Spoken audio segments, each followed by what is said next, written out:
मैया यशोदा, यह जो लाला है ना आपका, यह हमारी रक्षा कई वर्षों तक करे और हमेशा चिरजीवी रहे, हमारी उम्र भी तुम्हारे लाला को लग जाए। बोलो जय श्री कृष्ण।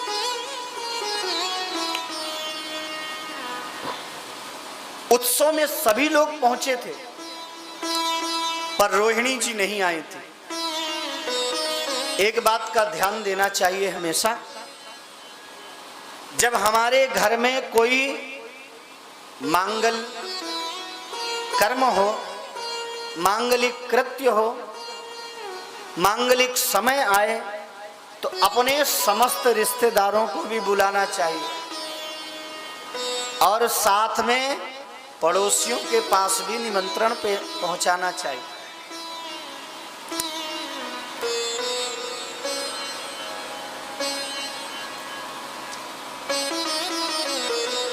यशोदा मैया ने देखा उत्सव में सभी आए हुए हैं पर रोहिणी जी नहीं आई।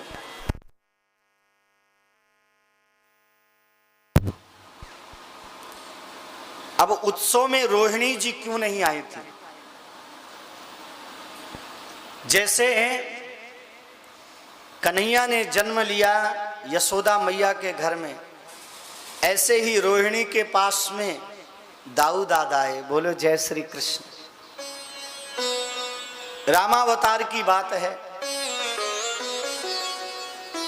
लक्ष्मण जी ने भगवान से कहा, प्रभु पूरे रामावतार में हमने देखा है जिन्हें नहीं क्षमा करना चाहिए उन्हें भी आपने क्षमा कर दिया।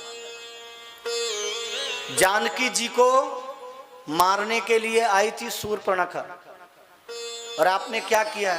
भैया लक्ष्मण, स्त्री है, स्त्री पर ऐसे प्रहार नहीं करना चाहिए, वध नहीं करना चाहिए, पर आप समझते हैं कि ये दंड की अधिकारिणी है तो ऐसा कर, थोड़ा सा इसका नाक, थोड़ा सा इसका कान काट के छोड़ दो। बोलो जय श्री कृष्ण। लक्ष्मण जी ने इस बार कहा, प्रभु जब आप जन्म लेंगे तो हम छोटे बन करके नहीं जाएंगे, बड़े बन करके जाएंगे। भगवान ने कहा बड़े बन जाना। अब देखो शेष भगवान बड़े बन करके तो आ गए, दाऊ दादा का पहले जन्म हो गया, पर वस्तुतः दाऊ दादा आए थे भगवान के दर्शन के लिए, पर ठाकुर जी का तो अभी जन्म ही नहीं हुआ था। तो दाऊ दादा ने सोचा जब तक हमारा लाला नहीं आ जाएगा, जब तक हमारा कन्हैया नहीं आ जाएगा, तब तक हम अपनी आंखों को खोलेंगे ही नहीं। बोलो जय श्री कृष्ण। अब आप विचार करिए, उस मां का कष्ट कितना बड़ा होगा जिस बच्चे ने जन्म लेते ही आंखों को ना खोला हो। आज यशोदा मैया रोहिणी के पास में पहुंची, बहन चलना उत्सव में, तू नहीं आई तो अच्छा नहीं लग रहा। देखो यशोदा शब्द का अर्थ होता है यशांश ददाति इति यशोदा, जो दूसरे को यश प्रदान करने वाली है उसी का नाम यशोदा है। यशोदा मैया बार बार निवेदन करती हैं, रोहिणी जी अपने लाला को लेकर के गई हैं। देखा घर में सब जगह व्यस्तता है, पर जहां पर यशोदा का लाला लेटा हुआ है ना, उसके पैरों के नीचे थोड़ी जगह है। बोलो जय श्री कृष्ण। उसी पालने में दाऊ दादा को लिटा दिया। और महाराज जी, हमारे कन्हैया की दो चीजें बहुत चले। हमारे गुरुजी महाराज कहते हैं कन्हैया की दो चीजें बहुत चले। एक तो कन्हैया की आंख बहुत चले। आप बांके बिहारी दर्शन करने जाना, एक बार जिसके नेत्र बांके बिहारी भगवान से मिल गए, आहा, फिर तो शरीर का भान भूल जाता है, कुछ देखने की इच्छा नहीं होती। कभी टकटकी लगा करके उसे देखना। हमारे ब्रज की परंपरा है, किसी का विवाह होता है तो सबसे पहले बहू दर्शन करने के लिए बांके बिहारी जाती है। एक सास लेकर के अपनी बहू को गई। सासू मैया ने बहू से कहा पर्दा खोलने वाला है, ध्यान से देखना। और जैसे ही पर्दा खुला, उस बहू ने बहुत सुना था बांके बिहारी के विषय में, पर जैसे ही पर्दा खुला बांके बिहारी में दृष्टि पड़ी, अपलग दृष्टि से निहारने लगे। झरझर झरझर झरझर झरझर अश्रु बहने लगे। अब 1 मिनट हो 2 मिनट हो तो कहने की बात है, जब काफी देर हुई तो सासू मैया को गुस्सा आई। सासू मैया ने कहा, क्यों रे बिहारी, अभी तेरी पुरानी आदत नहीं गई? बोलो जय श्री कृष्ण। तू जैसे ही देखता है ना तो तेरा भक्त तेरी तरफ अपलक दृष्टि से निहारने लगता है। तो ठाकुर जी की एक तो आंख बहुत चले और ठाकुर जी की टांग बहुत चले। बोलो जय श्री कृष्ण। जैसे ही दाऊ दादा को लिटाया, दाऊ दादा ने चरण का प्रहार, दाऊ दादा के ऊपर कन्हैया ने चरण का प्रहार किया। दाऊ दादा सोचने लगे, ये कौन सो आ गए हो जो मेरे सीने पे चरण को प्रहार कर रहे हो। बालकों की आदत होती है, कोई भी वस्तु पास में आती है हाथ में पकड़ते हैं। दाऊ दादा ने कन्हैया का पैर पकड़ा और पैर पकड़ करके जैसे ही अंगूठे को मुख में दिया, आहा हा हा, दाऊ दादा समझ गए यह तो हमारा कन्हैया ही है, यह तो हमारा ठाकुर ही है। तुरंत दाऊ दादा ने अपने आंखों को खोला है। कन्हैया ने दाऊ दादा को देखा, दाऊ दादा ने कन्हैया को देखा। दोनों मंद मंद मुस्कुराने लगे हैं। इधर रोहिणी जी नाचने लगी, यशोदा तेरे लाला में बड़ा जादू है। तेरे लाला ने जैसे ही मेरे लाला को देखा उसने आंखों को खोल दिया है। अब तो ब्रज में फिर से उत्सव मनाया गया है, चारों तरफ आनंद का वातावरण हो गया है। बोलिए भक्तवत्सल भगवान की जय। दाऊ दादा ठाकुर जी की तरफ देख रहे हैं और कह रहे हैं, कन्हैया कानन दूसरो नाम सुने नहीं, एक ही रंग रंग्यो यह डोरो, धोखे हु दूसर नाम कढ़े,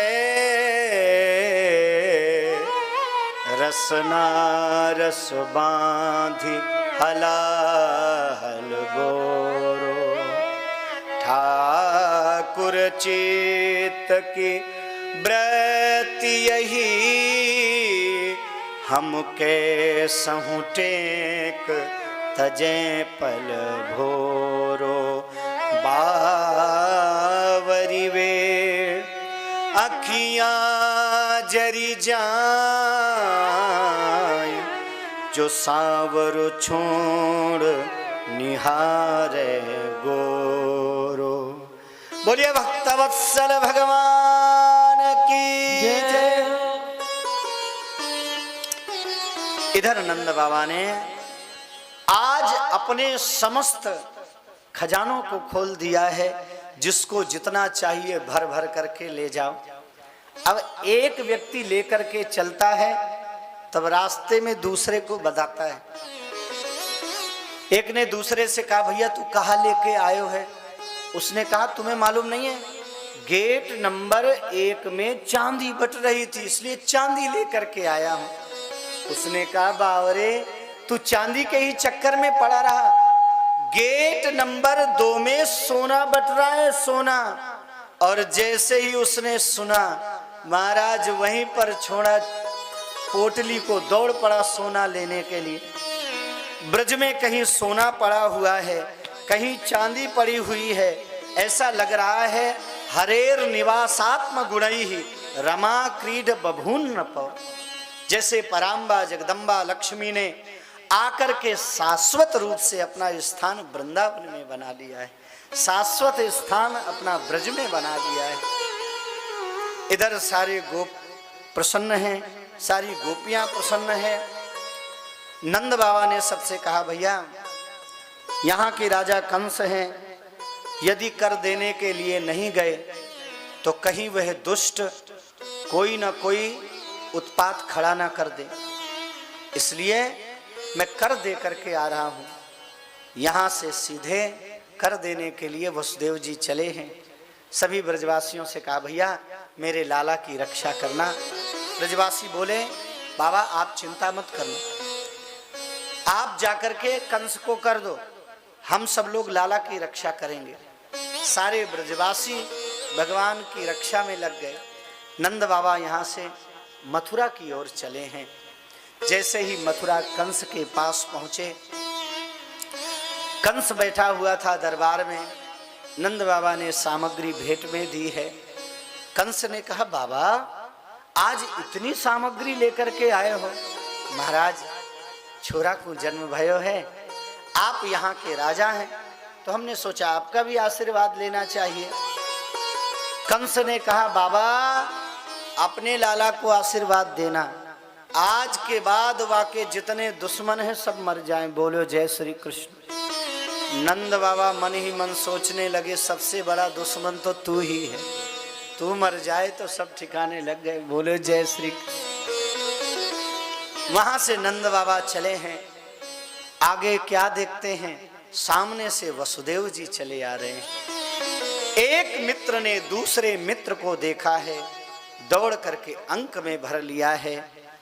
वसुदेव जी ने कहा भैया हमने सुना आपके घर में लाला का जन्म हुआ है, हम आप तक नहीं पहुंच पाए तो हमें क्षमा कर देना। नंद बाबा ने कहा भैया हमने भी सुना था आपके ऊपर बहुत मुसीबत आई, आप जेल खाने में पड़े हुए थे, हम आना चाहते थे पर भैया समय ऐसा प्रतिकूल था कि पहुंच नहीं पाए। देखो मित्र वही है जो अपने मित्र के सुख में सुखी हो जाए और अपने मित्र के दुख में दुखी हो जाए। मित्र वही है जो अपने मित्र को हमेशा सुख पहुंचाने की सोचे, आनंदित करने की सोचे।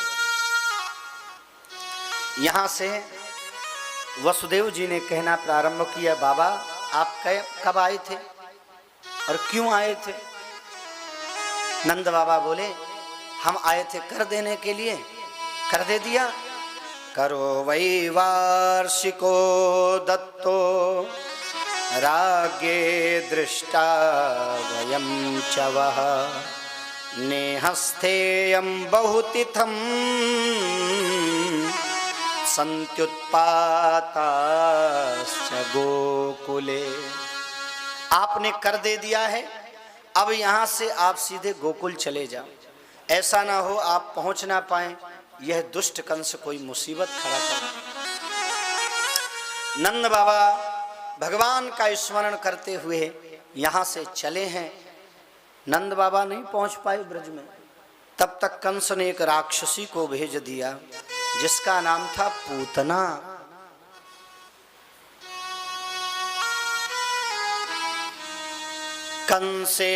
कंसेन प्रहिता घोरा पूतना लोक घातनी। इधर पूतना पहुंची है। पूतना बाल घातनी, छोटे बच्चों को मारने वाली थी। छोटे बच्चों को उठा लेती, उठा करके दुग्ध पिलाती, विष को लगा करके रखा था, जैसे ही बच्चे पान करते मर जाते। ये ब्रज की ओर गई, उसने देखा आज ब्रज में चारों तरफ आनंद का वातावरण दिखाई दे रहा है। वल्लभाधीश महाप्रभु ने इसे अविद्या माना है। पूतान पवित्रान नयति, जिसके जाने मात्र से पवित्रता नष्ट हो जाए। इधर पूतना जैसे ही पहुंची, उसने देखा इस भेष में तो कोई जाने नहीं देंगे। उसने सुंदर भेष बनाया। यहाँ पर लिखा हुआ है ताम केश बंधो व्यतिशक्त मल्लिकाम बृहन्नितंबस तन कृच्छ मध्यमा। सुंदर उसने अपने केशों को सजाया है, नए नए वस्त्र पहने हैं और पहन करके पहुंच गई। महाराज कई लोग ऐसा श्रृंगार करते हैं कि पहचान नहीं सकते यार। एक जगह हम विवाह में गए थे। यजमानों ने बुलाया, महाराज जी आ जाना। पहुंच गए। कन्या ने बहुत श्रृंगार करके रखा था, दूल्हा भी बढ़िया सजा हुआ था, पर अचानक वृष्टि होने लगी। बोलो जय श्री कृष्ण। और फिर जो नजारा बदला, कन्या ब्लैक एंड व्हाइट हो गई।